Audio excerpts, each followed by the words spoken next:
दिनै जाय सुबुंफोरा दिनै बे जि एकर्ड जि बे सान्थि सुक्तिखौ बे जि एग्रिमेन्टखौहाय नंखाय बा गोरोन्थि बा जायाखै होननानै बुंदों, बियो एकदम लाजिथाव, मुगैथाव, एकदम दुखुनांथाव बाथ्रा। जाय बिथांमोना बिदि सानो बिसोरो एकदम माने साननो रोङि मोनसे सुबुङाव माने गोग्लैयो आरोखि। बेखौ जों नुहुरो। जों बे एकर्डखौ जों माब्लाबाबो जों नेग्लेक्ट खालामनो हाया। जोङो बेयावदि बेसेबां थै बावसोमनानैहाय खस्थ' भुगिनानै जों सेक्रिफाइस गावनि अन लाइफखौहाय जोङो सेक्रिफाइस खालामनानै जोङो मावनानै जों स्ट्रागल खालामनानै जि एकर्डखौ जों खालामबाय, बे एकर्डआव सोरबा सासेयाल' खालामाखै, मोनफ्रोमबो आफादा बेयाव ज' लोगो नांनानैहाय मोनसे अष्ट्रधारि एनडिएफबि संगठनखौ लानानै दिनै मोनसे पिस एग्रिमेन्ट बेखौहाय खालामनाय जादों। बेयावहाय जोंनि नांगौ बायदि गासैबो क्लजफ्राव जोंहा दंजोबो। जों बेखौ मावफुंनो हायोब्लानो जोंनि गासैबो थांखि बिथांखिया जाफुंनानै फैजोबो। जाय बिथांमोना दिनै बिटिआर एकर्डखौहाय गोरोन्थि एबा नेग्लेक्ट खालामदों, बिथांमोना बेयावहाय जाथि हिसाबै जेबो बेवहाय कन्ट्रिबिउसन एबा बेयाव जेबो सोमोन्दो गैया, बेखौसो जों नुहुरो आरो।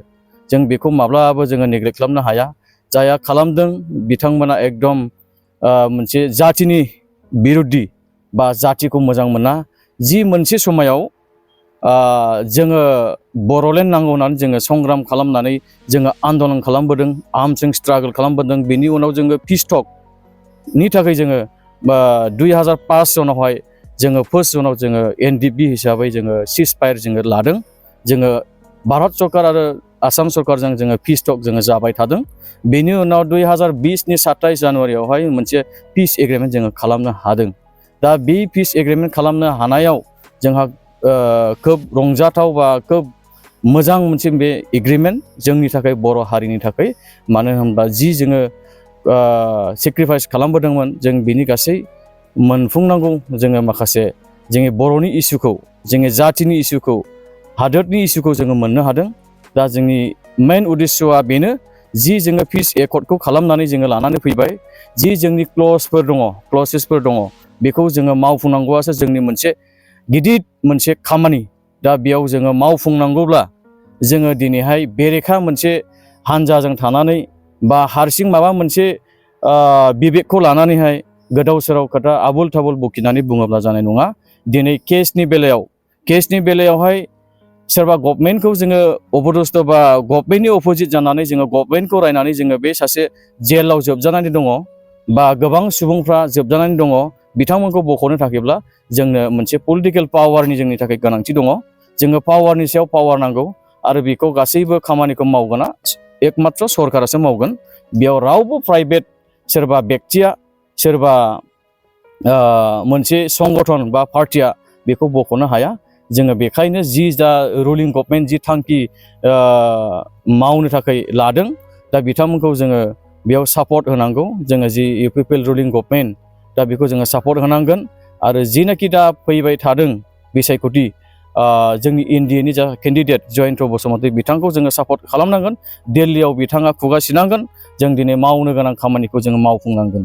दा आं बेखौनो लुबैदों, दिनै जाय बिथांमोना जोंनि संग्रामनि समायावहाय जि पिसटक जोङो जाबाय थादोंमोन, बे समायाव जाय बिथांमोना दिनैहाय बर'लेण्डखौहाय जोंनो नाङा, बर'लेण्डआ दिनै 100% जाया होननानै बिथांमोना बे खोथाखौ बुंबाय थादोंमोन, बिथांमोना दिनैहाय जि पिसटकनि उनावहाय जोंहा मोनसे सान्थि सुक्ति जानानै फैबाय।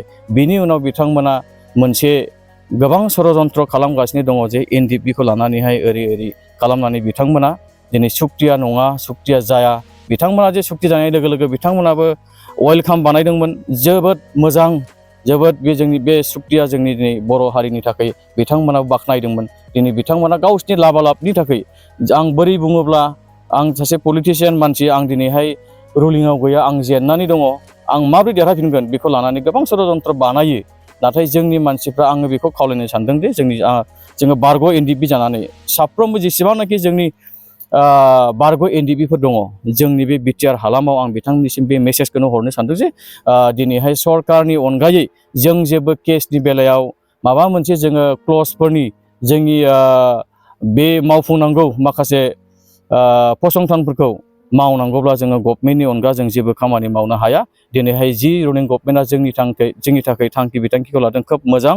दिनै गोबां बिदिनो फसंथानफ्रा दिनै मावफुंजाबाय।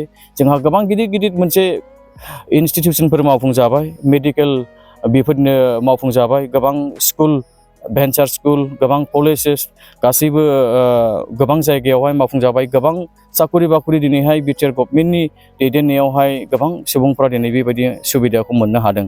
दिनै जोङो बारग' एनडिपि हिसाबैबो जोङो गोबां सुबिदाखौ जों मोननो हाबाय। जोंनि गेजेराव गोबां जौगानाय सफैबाय। गोबां दिनै लाइमोनफ्रा मोजाङै सान्थियै फरायनो हाबाय। दिनैहाय गोबां जोंनि आसनिफ्रा जि रुलिं गभर्नमेन्टआ आसनिखौ लादों बेयाव गोबां जोंहा गोजोननाय दङ। एपिएससि दिनै फ्रि कचिं होदों, इउपिएससि दिनै फ्रि कचिं होदों।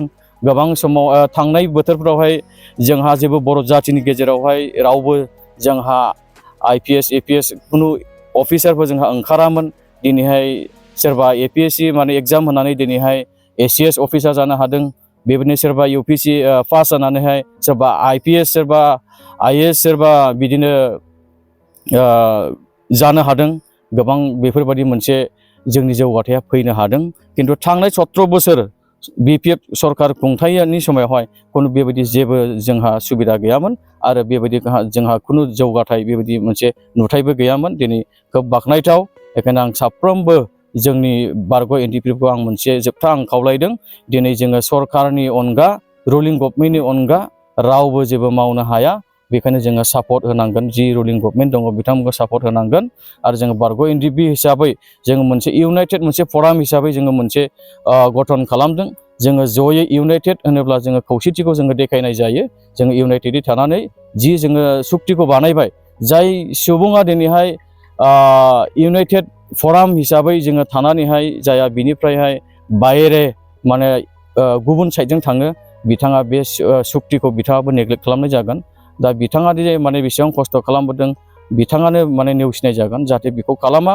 जोंनि बर' बिमानि खोथा दङ। जोंनि गोबां जोहोलाव सिख्लाफ्रा दिनै थैनो गोनां जादों, बिमाफ्रा थैनो गोनां जादों, गोबां रान्दि गोबां बिदिनो दुखु खस्थ' जानो गोनां जानांदों। बेखायनो आं खावलायदों, जों दिनै जिनाखि मावबाय थादों जोंहा गोबां मोनसे बे गोग्गाथाव गोजोनथाव बाथ्रा। आरो बेबायदि खुनु थांनाय समफोराव जेबो सान्थि जेबो गैयामोन। जोंनि थाखाय दा खोब गोबां सान्थि मोनसे परिबेस बेयो सफैबाय।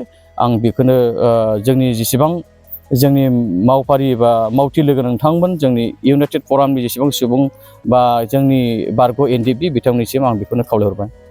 जों नुनो मोनदों जिहेथु बिटिआर एकर्डखौ बा गोजोन गोरोबथाखौ बे समाव गनायना लानो हायिफोरा, जाय बिथांमोना बे समाव बेखौ गोरोबथायाव एग्रि गैया होनना बुंग्रा मानसिफोरा, दा बिथांमोना उदां अख्राङाव फैबाय। संग्राम खालामफिननो हागोन ना हाया बिथांमोना?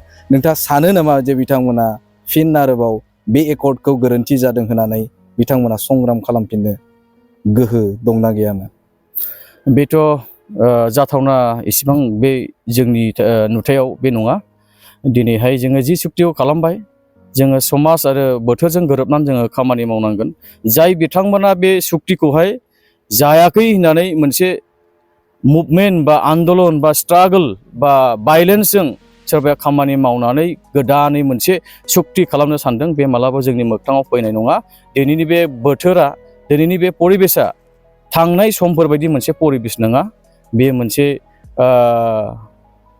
जोबोद जौगाथाय मोनसे बे बोथोरा। दिनैहाय जोङो बेबायदि मोनसे नांनानै फिन मोनसे हाथियारजों नांनानै फिन जोङो मोनसे भायलेन्सजों फिन नांनानै मोनसे हादोर बा मोनसे सोरजिनो हानाय जोंहा खुनु फिउचारावबो जों नुहुराखै। आरो दानि परिबेसा बिदि नङा। जाय बिथांमोना बेबायदि मोनसे सानदों, बिथांमोननि साननाया जोबोद मोनसे नार' माइन्डजों बेखौ साननाय जागोन। दिनै जि सुक्ति जोंहा बेनो माने जोंहा गोबां बुंनो थाङोब्ला बेनो माने गोबां जोंहा जि नांगौ बेखौ जोङो मोननो हादों, जोंखौ फोथायदों। जों दिनै मावनांगौआसो जोंनि सायावहाय सोनारो।